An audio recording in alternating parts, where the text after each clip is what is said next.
回来拍视频也有7、8年的时间了，今年就第8年了吧。我也从刚开始26、7的一个青涩少年，到现在30多的一个老头子了，现在也长胖了，也变得苍老了。这些年这个身体也陆续的出现了很多的毛病。刚开始吧，就是这个2个眼睛白内障，因为那时候是拍视频，天天是去山上找一些野菜了，一些山上的一些风土民情的这些去拍一下。不过有一天突然就感觉在太阳底下看东西就看得特别模糊，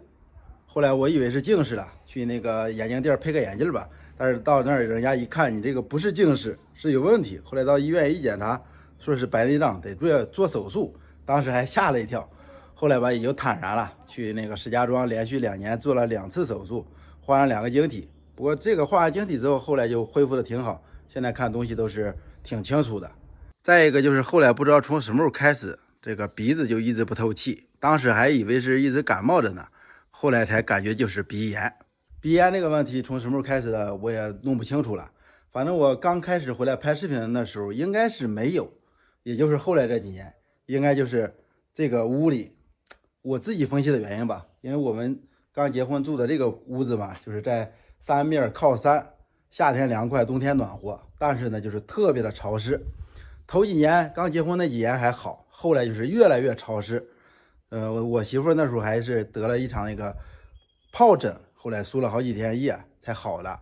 我这个鼻炎我感觉也是因为这个潮湿产生的这个问题。不过呢到现在这几年也就习惯了吧，反正鼻子不透气就不透气吧，慢慢就是成了习惯了。还有一个问题呢，就是比较久远的一个问题了，就是我这个脚，来看一下，特别的难看。看这是什么脚呀？前面这个大骨朵歪的成什么样子了？以前还好，就是后来走路走的时间久了，就感觉它是有点发麻木的那种感觉，也不是疼，反正形容不上来。这个也可以做手术，但是感觉这个就这样吧，做手术估计伤了骨头也不好。现在是又出来一个毛病，这个毛病吧是从去年开始我才发现的，以前是一直没有发现。来给大家看一下，大家能看见吗？看，就在这里了，比鸡蛋还要大的一个大瘤子，摁的是特别硬啊。我还专门看了一下以前拍的视频，以前这里是完全是平的，啥东西都没有。这还是去年不知道从什么时候开始，突然手摸了一下，发现后边有一个大瘤子，但是当时没有这么大。后来它是到今年越长越大，本来它是不疼不痒的，我也不在意这个东西。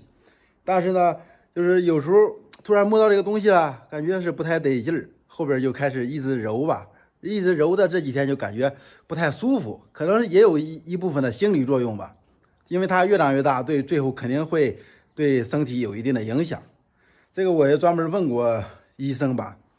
我看过也是可以做手术，但是做手术不疼不痒的也没必要去做手术。然后这个我看网上有好多朋友都有这个东西，大家有什么好的这个方法能把它去除掉没有？能通过按摩是不是可以去掉？大家有没有这方面的经验可以提供一下？